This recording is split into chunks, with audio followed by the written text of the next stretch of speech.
प्रेम से बोलिए माँ संतोषी की जय। माँ के साचे दरबार की जय। नमस्कार भक्तगण, माँ संतोषी की कृपा आप सभी पर बनी रहे। आज शुक्रवार है। शुक्रवार के दिन माँ संतोषी का व्रत रखा जाता है और उनकी पावन कथा का श्रवण किया जाता है। तो आइए मन में माँ संतोषी का स्मरण करते हुए सुनते हैं शुक्रवार व्रत की पावन कथा। एक बार प्रेम से बोलिए माँ संतोषी की जय। एक बुढ़िया माई थी जिनके 7 बेटे थे। 6 कमाने वाले थे जबकि एक निकम्मा था। मतलब वह घर में रहता था, कोई काम नहीं करता था। बूढ़ी अच्छा वो बेटों की रसोई बनाती, भोजन कराती और उनसे जो कुछ जूठन बचती वह 7वें बेटे को दे देती। एक दिन वह पत्नी से बोला, देखो मेरी माँ मुझ पर कितना प्रेम करती है। वह बोली, क्यों नहीं, सबका जूठा तुमको जो खिलाती है। वह बोला, ऐसा नहीं हो सकता, मैं जब तक आंखों से ना देख लूं मान नहीं सकता। बहू हंसकर बोली, देख लोगे तो मान लोगे। कुछ दिन बाद त्योहार आया। घर में 7 प्रकार के भोजन और चूरमे के लड्डू बने। वह जांचने के लिए सिर दुखने का बहाना कर पतला वस्त्र सिर पर ओढ़े रसोई घर में जा सो गया। वह कपड़े में से सब देखता रहा। छवो भाई आए भोजन करने। उसने देखा माँ ने उनके लिए सुंदर आसन बिछा नाना प्रकार की रसोई परोसी और आग्रह करके उन्हें जमाया। वह देखता रहा। छवो भोजन करके उठे तब माँ ने उनकी जूठी थालियों में से लड्डुओं के टुकड़े उठाकर एक लड्डू बनाया। जूठन साफ कर बुढ़िया माँ ने उसे पुकारा, बेटा छवो भाई भोजन करके गए, अब तो ही बाकी है, उठ तो कब खाएगा। वह कहने लगा, माँ मुझे भोजन नहीं करना, अब मैं परदेश जा रहा हूँ। माँ ने कहा, कल का जाता हो आज चला जा। वह बोला, हाँ आज ही जा रहा हूँ। यह कहकर वह घर से निकल गया। चलते समय पत्नी की याद आ गई। वह गौशाला में कंडे थाप रही थी। वहां जाकर बोला, हम जावे परदेश आवेंगे कुछ काल, तुम रहियो संतोष से धर्म अपनो पाल। वह बोली, जाओ पिया आनंद से हमारो सोच हटाए, राम भरोसे हम रहे ईश्वर तुम्हें सहाय। दो निशानी आपन देख धरो मैं धीर, सुधिमति हमारी विचारियो रखियो मन गंभीर। वह बोला, मेरे पास तो कुछ नहीं है, यह अंगूठी है सो ले ले और अपनी कुछ निशानी मुझे दे। वह बोली, मेरे पास क्या है, यह गोबर भरा हाथ है। यह कहकर उसकी पीठ पर गोबर के हाथ की थाप मार दी। वह चल दिया। चलते चलते दूर देश पहुंचा। वहां एक साहूकार की दुकान थी। वहां जाकर कहने लगा, भाई मुझे नौकरी पर रख लो। साहूकार को जरूरत थी, बोला रह जा। लड़के ने पूछा, तनख्वाह क्या दोगे। साहूकार ने कहा, काम देखकर दाम मिलेंगे। साहूकार की नौकरी मिली। वह सुबह 7 बजे से 10 बजे तक नौकरी बजाने लगा। कुछ दिनों में दुकान का सारा लेन देन, हिसाब किताब, ग्राहकों को माल बेचना, सारा काम करने लगा। साहूकार के 7-8 नौकर थे। वे सब चक्कर खाने लगे, या तो बहुत होशियार बन गया। सेठ ने भी काम देखा और 3 महीने में उसे आधे मुनाफे का हिस्सेदार बना दिया। वह कुछ वर्ष में ही नामी सेठ बन गया और मालिक सारा कारोबार उस पर छोड़कर चला गया। इधर उसकी पत्नी को सास ससुर दुख देने लगे। सारी गृहस्थी का काम करा के उसे लकड़ी लेने जंगल भेजते। इस बीच घर के आटे से जो भूसी निकलती उसकी रोटी बनाकर रख दी जाती और फूटे नारियल की नरेली में पानी। एक दिन वह लकड़ी लेने जा रही थी। रास्ते में बहुत सी स्त्रियां संतोषी माता का व्रत करती दिखाई दी। वह वहां खड़ी होकर कथा सुनने लगी और पूछा, बहनों तुम किस देवता का व्रत करती हो और उनके करने से क्या फल मिलता है। यदि तुम इस व्रत का विधान मुझे समझा कर कहोगे तो मैं भी तुम्हारा बड़ा एहसान मानूंगी। तब उसमें से एक स्त्री बोली, सुनो, यह संतोषी माता का व्रत है।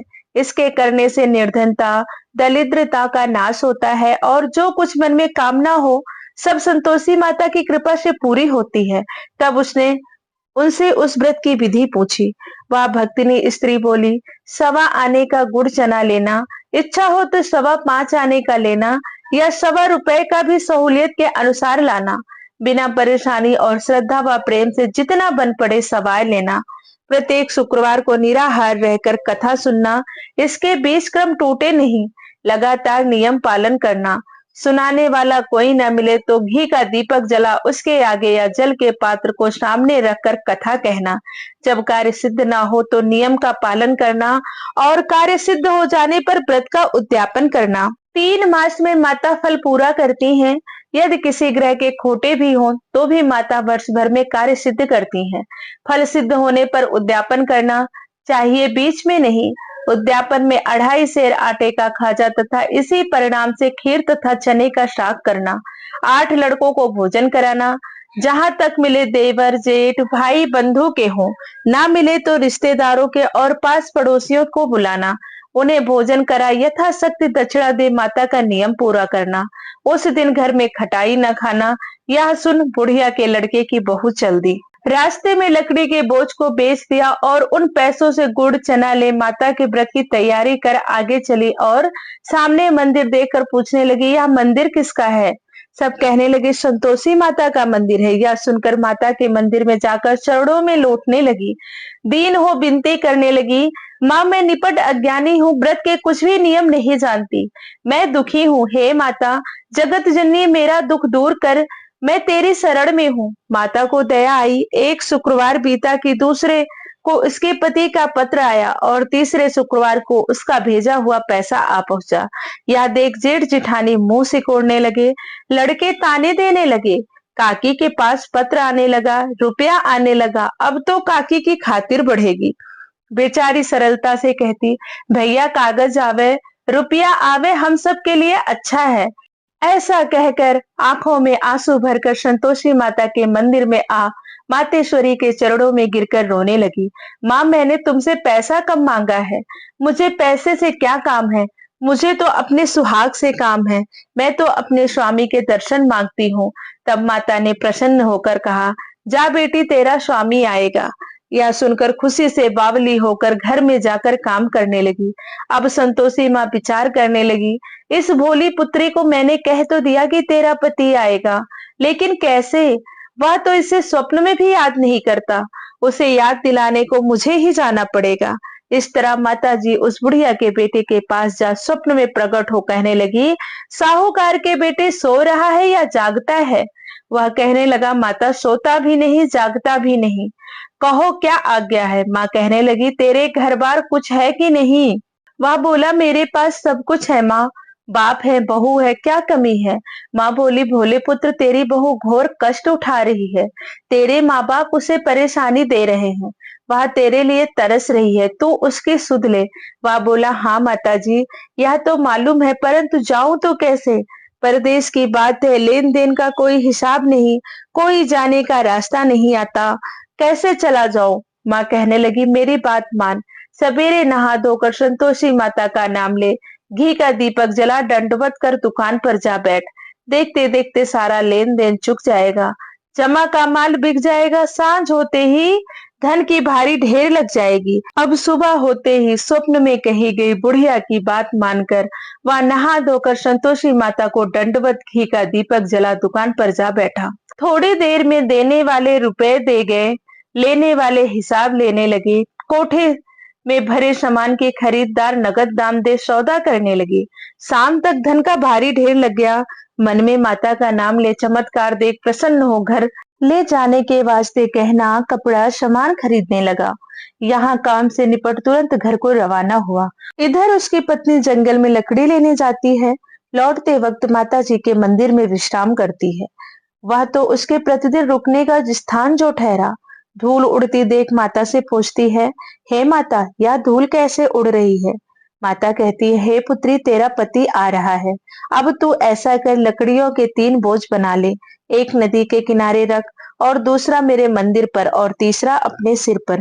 तेरे पति को लकड़ियों का गट्ठर देख मोह पैदा होगा। वह यहाँ रुकेगा, कुछ खा पीकर माँ से मिलने जाएगा। तब तू लकड़ियों का बोझ उठाकर जाना और चौक में गट्ठर डालकर जोर से आवाज लगाना, लो सासू जी लकड़ियों का गट्ठर लो, भूसे की रोटी दो, नारियल के खेपड़े में पानी दो, आज मेहमान कौन आया है? माता जी से बहुत अच्छा कहकर वह प्रसन्न मन से लकड़ियों के 3 गट्ठर बनाई। एक नदी के किनारे पर और एक माता जी के मंदिर पर रखा। इतने में मुसाफिर आ पहुंचा। सूखी लकड़ी देख उसकी इच्छा उत्पन्न हुई, हम यहाँ पर विश्राम करें और भोजन बना खा पीकर गांव जाएं। इसी तरह रुककर भोजन बना विश्राम करके गांव को गया। सबसे प्रेम से मिला। उसी समय सिर पर लकड़ी का गट्ठर लिए वह उतावली सी आती है। लकड़ियों का बोझ आंगन में डालकर जोर से आवाज देती है, लो सासू जी, लकड़ियों का गट्ठर लो, भूसी की रोटी दो, आज मेहमान कौन आया है। यह सुनकर उसकी सास बाहर आकर अपने दिए हुए कष्टों को भुलाने हेतु कहती है, बहू ऐसा क्यों कहती है, तेरा मालिक ही तो आया है, आप बैठ जा, मीठा भात खा, भोजन कर, कपड़े गहने पहन। उसकी आवाज सुन उसका पति बाहर आता है, अंगूठी देख व्याकुल हो जाता है। माँ से पूछता है, माँ यह कौन है। माँ बोली, बेटा यह तेरी बहू है, जब से तू गया है तब से सारे गांव में भटकती फिरती है, घर का काम काज कुछ करती नहीं, चार पहर आकर खा जाती है। वह बोला, ठीक है माँ, मैंने इसे भी देखा है और आपको भी, अब दूसरे घर की ताली दो, मैं इसमें नहीं रहूंगा। माँ बोली, ठीक है, जैसी तेरी मर्जी। जब वह दूसरे मकान की तीसरी मंजिल का कमरा खोल सारा सामान जमाया, एक दिन में राजा के महल जैसा ठाट बाट बन गया। अब क्या था, बहुत सुख भोगने लगी, इतने में शुक्रवार आया। उसने पति से कहा, मुझे संतोषी माता के व्रत का उद्यापन करना है। पति बोला, खुशी से कर लो। वह उद्यापन की तैयारी करने लगी। जिठानी के लड़कों को भोजन के लिए कहने गई। उन्होंने मंजूर किया, परंतु पीछे से जिठानी ने अपने बच्चों को सिखाया, देखो, भोजन के समय खटाई मांगना, जिससे उनका उद्यापन पूरा न हो। लड़के जीवने आए, खीर खाना पेट भर खाया, परंतु बाद में खाते ही कहने लगे, हमें खटाई दो, खीर खाना हमको नहीं भाता, देखकर अरुचि होती है। वह कहने लगी, भाई खटाई किसी को नहीं दी जाएगी, यह तो संतोषी माता का प्रसाद है। लड़के उठ खड़े हुए बोले, पैसे लाओ। भोली बहू कुछ जानती नहीं थी, उन्हें पैसे दे दिए। लड़के उसी समय हट करके इमली खटाई ले खाने लगे। यह देखकर बहू पर माताजी ने कोप किया। राजा के दूत उसके पति को पकड़ ले गए। जेठ जेठानी मनमाने वचन कहने लगे, लूट लूट कर धन इकट्ठा कर लाया है, अब सब मालूम पड़ जाएगा, जब जेल की मार खाएगा। बहू से यह सहन नहीं हुआ, रोती हुई माता जी के मंदिर गई। कहने लगी, हे माता, तुमने क्या किया। हंसाकर अपने भक्तों को रुलाने लगी। माता बोली, बेटी तूने उद्यापन करके मेरा व्रत भंग किया है। वह कहने लगी, माता मैंने कुछ अपराध किया है, मैंने तो भूल से लड़कों को पैसे दे दिए थे, मुझे क्षमा करो, मैं फिर तुम्हारा उद्यापन करूंगी। माँ बोली, अब भूल मत करना। वह कहती है, अब भूल नहीं होगी, अब बतलाओ वे कैसे आवेंगे। माँ बोली, जा पुत्री, तेरा पति तुझे रास्ते में आता मिलेगा। वह निकली, राह में पति आता मिला।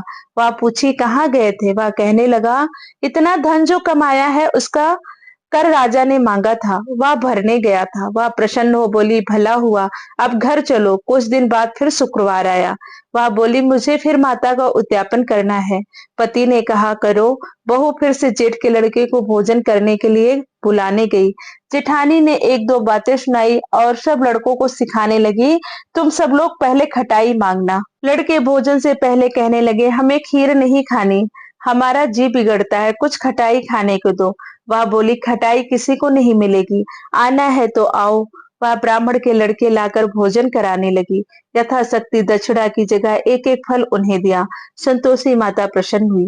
माता की कृपा होते ही 9वें मास उसने चंद्रमा के समान सुंदर पुत्र प्राप्त हुआ।